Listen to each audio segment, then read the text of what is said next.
This morning, I stood in the grocery store, staring at the price of eggs. Not just any eggs. The kind my grandmother used to crack open every Sunday morning to make fluffy pancakes that filled the whole house with the smell of comfort. But this time, as I reached for the carton, something stopped me. It wasn't the brand. It wasn't the expiration date. It was the price. Just last year, those same eggs cost half of what they do today. And when I looked around, it wasn't just the eggs. The chicken doubled. The loaf of bread, now priced like a specialty artisan item. The milk, barely affordable. And the meat, well, let's just say steak night has been replaced with whatever's on sale night. I walked out of that store not with a full cart, but with a full heart of worry. Because every trip to the supermarket now ends the same way, with a heavier bill and a heavier heart. And it's not just food. Turn on the heat in winter, that bill feels like a mortgage payment. Flip a light switch, you wonder if it's worth it. Need medicine? Suddenly, your prescription costs more than your groceries. Everything seems to climb higher each month, like we're all slowly being priced out of basic living. You're not imagining it. Inflation, supply chain issues, global instability, wars in faraway lands that somehow still reach into our wallets. Markets tremble, economies wobble, and we, the everyday people, feel it first. In our kitchens, our utility bills, our medicine cabinets. And quietly, in the back of our minds, a question begins to grow. How will we manage if things get worse? It's not a dramatic question. It doesn't come with alarms or sirens. It's whispered in the silence of a late-night kitchen, when you're balancing the budget on a crumpled piece of paper, wondering if you can afford to refill the car this week. It's the kind of question that can make you feel anxious, overwhelmed, even powerless. But here's what I want you to know. You are not alone. And more importantly, you are not the first. Because nearly 100 years ago, our parents, our grandparents, our great-grandparents lived through something far worse. They lived through the Great Depression, a time when bread wasn't expensive. It was scarce. When jobs didn't just pay less, they vanished overnight. When families stood in bread lines for hours just to feed their children. When uncertainty wasn't just a word. It was a daily reality. And yet they survived. Not because they had more money. Not because the government bailed them out. Not because the economy fixed itself overnight. They survived because they learned how to live differently. They learned how to stretch a dollar until it screamed. How to fix what was broken instead of replacing it. How to grow their own food, preserve their harvest, and share what little they had. They learned resilience. They learned frugality. They learned wisdom. And my friends, this wisdom, it wasn't lost to time. It was left behind like a treasure buried in the soil of history, waiting for us to dig it up. Because the habits that helped families survive the 1930s, the quiet, humble, powerful habits of stretching, repairing, sharing, and cooking simply, are not relics of the past. They are a lifeline for today. And in 2025, amid rising costs, economic uncertainty, and a world that feels increasingly fragile, those same habits can help us stretch our budgets, calm our worries, and even improve our health. So tonight, I want to invite you, I want to walk with you, through 7 timeless lessons from the Depression era that can change the way you live, save, eat, and think, starting right now. These aren't just history lessons. They are survival tools. They are mindset shifts. They are practical, powerful, and proven strategies that can protect your family, strengthen your home, and give you back a sense of control, even when the world feels out of control. So grab a cup of tea, get comfortable, and let's take this journey together. Back to a time of hardship, yes, but also to a time of incredible strength, ingenuity, and quiet courage. Let's begin. Lesson number 1, waste nothing, the art of true frugality. In the 1930s, waste wasn't just frowned upon, it was unthinkable. If you threw something away, it meant you had already failed. Because when money was scarce, everything had value, even the things we toss in the trash without a second thought. Take food scraps, for example. Today, we peel potatoes and toss the skins. We trim broccoli and throw the stems. We crack eggs and toss the shells. But back then, every part of the food was used. Potato peels, roasted into crispy snacks, or added to soups for texture. Broccoli stems, peeled and sliced into stir-fries. Eggshells, crushed and added to the garden as a natural calcium boost for tomatoes. Even coffee grounds weren't wasted. They were dried and reused or mixed into compost. And it wasn't just food. Clothes were patched, not replaced. Socks with holes? Darned. Shirts with missing buttons? Replaced, not tossed. A dress that didn't fit anymore? Taken apart and remade into something new. There was a saying back then, use it up, wear it out, make it do, or do without. That wasn't just a slogan. It was a way of life. And here's the truth. We've forgotten how to do this. We live in a throwaway culture. Fast fashion. Disposable everything. Single-use plastics. We buy, use once, and discard without thinking about the cost, not just financially, but environmentally and spiritually. But what if we brought back that Depression-era mindset? What if we stopped seeing leftovers as leftovers and started seeing them as ingredients for tomorrow's meal? What if we saved vegetable scraps in a freezer bag and turned them into homemade broth? What if we used banana peels to polish silver or fertilize houseplants? What if we repaired our shoes instead of buying new ones? The average American throws away over 200 pounds of food per year. That's not just wasteful, it's expensive. And in a time when groceries are skyrocketing, that's money literally being tossed in the trash. So here's your challenge. Start a waste journal. For 1 week, write down everything you throw away: food, packaging, clothes, gadgets. Then ask, could this have been reused, repaired, or repurposed? You'll be shocked at how much you're wasting and how much you could save. One family in Ohio started doing this and cut their grocery bill by 30% in 3 months, just by using every part of their food. Another family in Oregon began repairing their clothes instead of replacing them and saved over $1,200 in a year. It's not about living in poverty. It's about living with purpose. Waste nothing, not because you're poor, but because you're wise. Lesson number 2, grow your own food, even if you live in an apartment. During the Great Depression, millions of Americans turned to gardening, not as a hobby, but as a necessity. It was called the Victory Garden Movement, though that name became more popular during World War II. But the idea started earlier. If you can grow it, you don't have to buy it. And people did. They planted in backyards, front yards, empty lots, even window boxes. Tomatoes, carrots, beans, lettuce, potatoes, anything that could feed a family was planted. And it worked. By 1943, 40% of all vegetables consumed in the U.S. came from home gardens. Think about that. 2 out of every 5 vegetables on American tables were grown by ordinary people in their own spaces. Now, fast forward to today. We're more disconnected from our food than ever. We don't know where it comes from. We don't know how it's grown. We don't know what's in it. And when prices rise, we're at the mercy of the grocery store. But what if you could grow even a small portion of your own food? You don't need acres of land. You don't need a farm. You don't even need a backyard. You can grow food on a balcony, a windowsill, or even under a grow light in your kitchen. Start small. A pot of basil on your counter. A container of cherry tomatoes on your fire escape. A mason jar of sprouts on your windowsill. These aren't just decorative. They're edible, and they're free after the initial cost. Imagine never having to buy green onions again because you regrow them in a glass of water. Imagine snipping fresh parsley for your omelet, grown right in your kitchen. Imagine harvesting your own strawberries from a hanging basket. It's not magic, it's gardening, and the savings add up.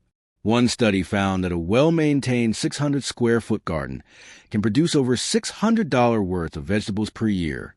That's $50 a month. Asterisk in fresh organic produce. Asterisk for less than the cost of a single grocery run. And it's not just about money. Growing your own food reduces stress, improves mental health, and connects you to the natural world. It teaches patience. It teaches care. It teaches gratitude. And when you bite into a tomato you grew yourself, it tastes different. It tastes like pride. It tastes like freedom. So this spring, don't just buy seeds for flowers. Buy seeds for food. Start a garden, no matter how small. Because when you grow your own, you're not just feeding your body. You're reclaiming your independence. Lesson number 3. Cook from scratch, the lost art of real cooking. In the 1930s, people didn't buy frozen meals. They didn't order takeout. They didn't have microwaves or food delivery apps. They cooked, and not just dinner. They cooked everything. Bread, soup, jam, cheese, even condiments. Because processed food was expensive and often unreliable. So they learned to make it themselves. And here's the secret. Cooking from scratch is not only cheaper, it's healthier. Think about it. A box of mac and cheese costs $1.50. But if you buy pasta, cheese, and milk in bulk, you can make the same dish for less than 50 cents per serving, and it tastes better. Same with bread. A loaf of store-bought bread, $4.50. A loaf you bake at home, less than $1.50. And no preservatives, no weird additives, no plastic wrap. And the same goes for soups, sauces, and snacks. Homemade tomato sauce from canned tomatoes, a fraction of the cost of the Jared kind. Oatmeal instead of sugary cereal, pennies per bowl. Even snacks like granola bars or crackers can be made at home for a fraction of the price. But it's not just about saving money. It's about control. When you cook from scratch, you know exactly what's in your food. No hidden sugars, no mystery ingredients, no artificial flavors. And you're not just feeding your family, you're nourishing them. Studies show that people who cook at home eat fewer calories, consume less sugar and sodium, and have better overall health. Yet today, only 23% of Americans cook daily. The rest rely on processed foods, takeout, and convenience meals. And it's costing us, not just financially, but physically. Obesity rates are up. Diabetes is soaring. Heart disease is the leading cause of death. And much of it starts in the kitchen, or rather, the lack of one. So here's the challenge. Commit to cooking one scratch-made meal per day for the next 30 days. Start simple.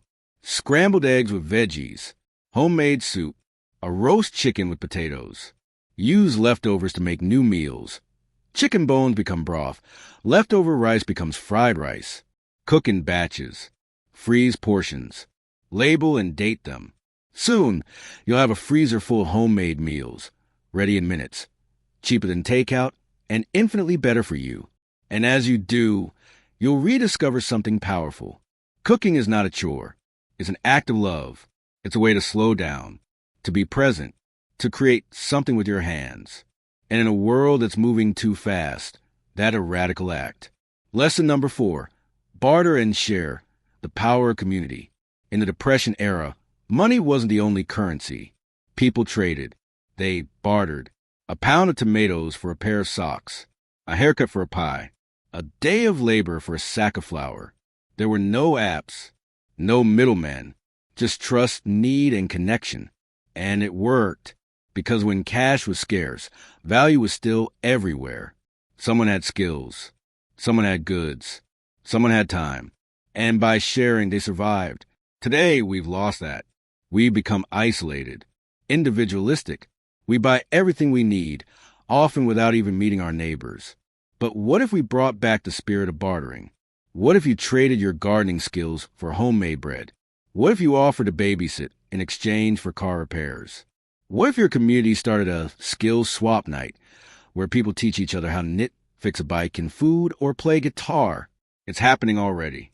Across the U.S. and Europe, time banks and local exchange systems are growing. You earn hours by helping others, then spend them on services you need. No money changes hands, just mutual aid. And the benefits go beyond savings. They build trust. They strengthen communities. They remind us that we're not alone. So this week, talk to your neighbors. Ask, what can you offer? What do you need? You might be surprised. One woman in Michigan started a pantry swap in her apartment building. People leave extra food, toiletries, or clothes in a shared closet. No rules, just generosity. Another man in Texas trades guitar lessons for plumbing help. They're not rich, but they're rich in connection. And in hard times, that's the most valuable currency of all. Lesson number 5, repair, don't replace, the mindset of longevity. Back then, when something broke, you didn't throw it away. You fixed it. A toaster? Sent to the repair shop. A radio? Fixed with wire and tape. A pair of shoes? Resold, because buying new was a luxury few could afford. But today, we replace. Phone cracks? Buy a new one. Shirt rips? Toss it. Fridge breaks? Call for a replacement. We've been trained to see broken things as disposable. But here's the truth. Repairing is powerful. It saves money. It reduces waste. It builds skills. And it teaches patience. Take shoes, for example. A good pair of leather shoes can last 20 years if you care for them. But most people wear them for a year, then toss them. For $15, a cobbler can resole them, extending their life by another 5 years. That's $15 versus $120 for a new pair. And the same goes for clothes, furniture, electronics. Learning basic repair skills, sewing, woodworking, soldering, can save you thousands over a lifetime. And there's a deeper benefit. When you repair something, you develop a relationship with it. You stop seeing it as a product. You start seeing it as a companion. And that changes how you treat it. So this month, pick one broken thing in your home. Fix it. Don't replace it. Google a tutorial. Ask a friend. Visit a repair cafe. And when you succeed, celebrate. Because you didn't just save money. You reclaim power. Lesson number 6. Live below your means. The quiet strength of simplicity. During the Depression, people didn't live beyond their means because they couldn't. But today we do. Credit cards. Buy now, pay later. Rent to own. We spend money we don't have on things we don't need. And when the bills come, we panic. But the Depression generation knew a secret. Happiness doesn't come from spending. It comes from security, from peace, from knowing you can handle what life throws at you. They lived simply, not because they wanted to, but because they had to. And in that simplicity, they found freedom. No debt, no clutter, no pressure to keep up. Just enough. And enough was enough. So ask yourself, are you living within your means? Or are you one paycheck away from crisis? Start tracking your spending. Cut the non-essentials. Build a buffer. Live like it's 1935, just for a few months. You'll be amazed at how little you actually need, and how much lighter you feel. Lesson number 7. Prepare for the unknown, the wisdom of resilience. Finally, the greatest lesson of all, be prepared. They kept pantries full, water stored, skills sharpened, because they knew hard times could return. And so can we. Start a 30-day food supply. Learn first aid. Keep cash on hand. Not out of fear, but out of wisdom. Because resilience isn't about fear. It's about faith in yourself, in your family, in your ability to endure. The Great Depression didn't just teach people how to survive. It taught them how to live with intention, with courage, with heart. And those lessons, they're still here, waiting for us. All we have to do is remember. So don't just watch this video. Live it. Try one lesson this week. Then another, and another, because the future isn't just something that happens to us. It's something we build day by day, choice by choice. And sometimes the strongest thing we can do is look back to move forward. Thank you for watching. And remember, you are stronger than you think.